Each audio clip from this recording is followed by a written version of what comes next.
It's a huge honor to be back here because I kind of feel like this is where my Spider-Man journey sort of kick-started, you know, and it feels like only yesterday that I was here announcing the title, and now it's amazing to be here debuting the trailer, and it's just, I'm so proud of this movie and everyone that was involved.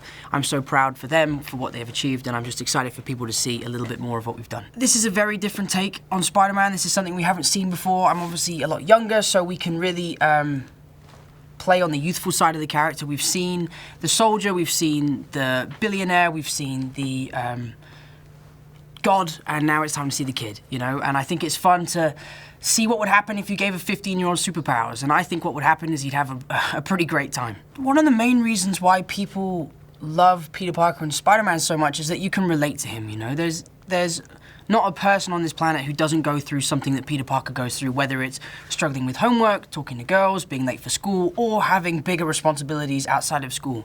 And I think, especially for young kids, it's a great thing to be able to see a superhero go through the same things that you're going through day to day. You know, it's very reassuring that it doesn't just happen to you, it also happens to superheroes. I mean, it's nuts, dude. It still doesn't feel real to me now. You know, everyone keeps asking me what it's like working with Robert, and it was one of the most surreal experiences of my whole career. Even watching the trailers now, I can't quite comprehend that that's actually me. But the fact that this has actually come true and that this was such a big dream of mine is crazy, and I can't quite believe I'm standing here today. Well, I think that's what Jon and Marvel and Sony did so well, was create a very unique character in a sense that he's just an average guy, you know? Jon said the other day, if a regular kid can become a superhero, why can't a regular guy become a supervillain? And you have the scientist, the billionaire, aliens, monsters, gods, all sorts of villains, but now we just have, you know, a guy who wants to stand up for himself and doesn't really agree what's happening in society. And I think it's very interesting to see a movie of such a big scale on such a grounded level. It's mind-blowing, man. It's really something that I'm still getting used to, and it hasn't sunk in yet, and I think it would be wrong if it had sunk in, you know? To be here today, I know I've said it, is such an honor, and I'm so delighted, and obviously realize how lucky I am to be here. But the cast, we couldn't have asked for a better cast. I mean, Jon did such a great job with casting all the kids and all the big cheeses that we've got at the top. I mean, I couldn't have been luckier, so I'm very happy. You know, Michael Keaton is an actor who I've always looked up to, and he is someone who has such an incredible career and platform behind him, and it was definitely intimidating working with someone like him, but so refreshing because he's just such a nice guy. You know, Michael's someone who you can approach and sit down on set with and have a good chat with, and also he has so much great advice to give. There's nothing more exciting than having Spider-Man join the Marvel Cinematic Universe. We got a taste of that last year in Captain America: Civil War.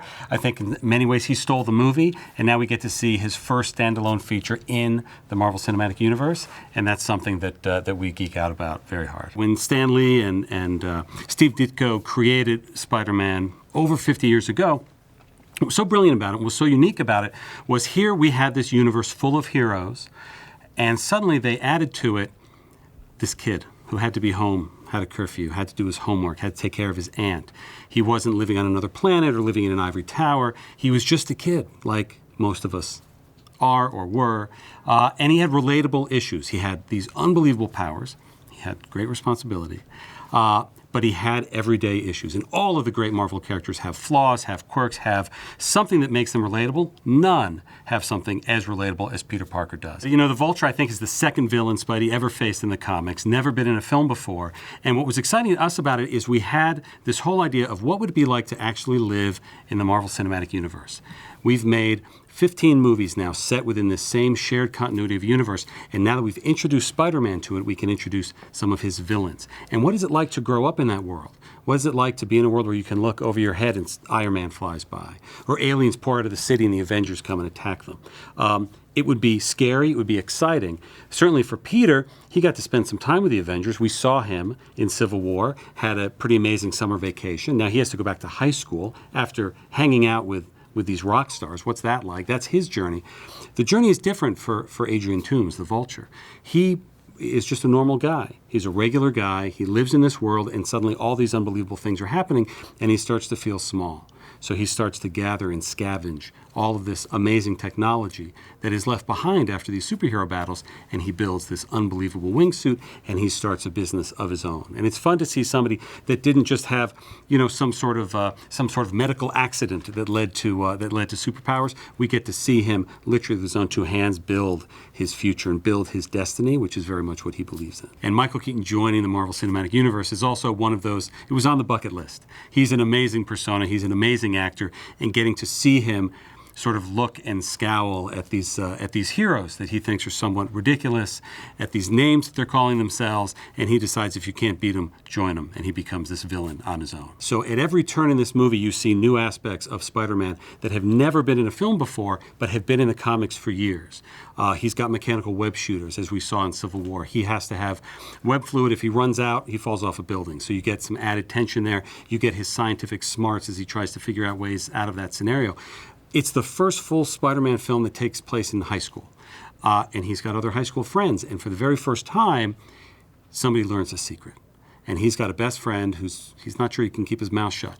But his friend Ned has learned his secret early on in the film. And suddenly you have an entirely new dynamic for Spider-Man, as he needs to not only navigate the homework, helping his aunt, doing what he thinks he needs to do to impress Tony Stark. He thinks he should be an Avenger. And now his best friend Ned knows his secret. And is Ned going to be able to keep a lid on it? Or is Ned going to be an ally? Is he going to help him? It's really exciting. I mean, I feel guilty because we're still finishing up the movie and I still have a lot of work to do. But it's really exciting to be here, and I can't wait to show the trailer on just a massive screen. As a fan myself, I always wanted to make a movie that showed what the MCU would look like from a ground level perspective, and now I get to do that through Peter Parker's eyes. So there's going to be so many things for fans to be looking out for throughout. I can especially relate to Peter right now because in the movie he's been given this amazing opportunity by Tony Stark, and he's just trying really hard to prove himself so that he can become an Avenger and not screw up. And that's exactly how I feel at every moment making this movie.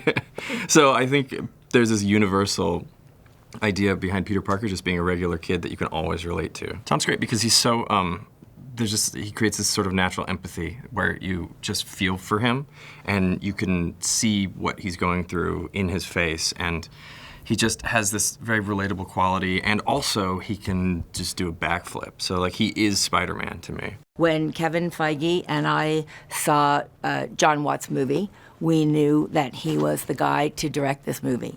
And we saw a quality in him that has panned out so brilliantly that I think everybody's going to see when they see this movie, because it's very different than our other Spider-Man films, and it is completely unique. And so much of that is due to the vision that he came in with.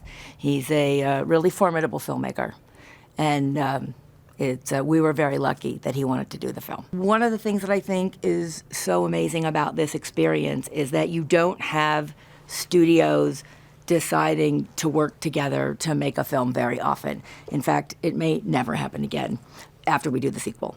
Because Sony and Disney and Marvel all decided that the right thing to do was to allow Peter Parker and Spider-Man to be in the MCU and to work with the Marvel guys and have them produce this film. And I think that was a very rare thing for three companies to do, and a very brilliant thing for them to decide to do, because there are only so many stories that you can tell again and again and again about Spidey, and this is something that we would have never been able to do in any other way. So it was a very selfless thing that was very smart on the part of all the companies.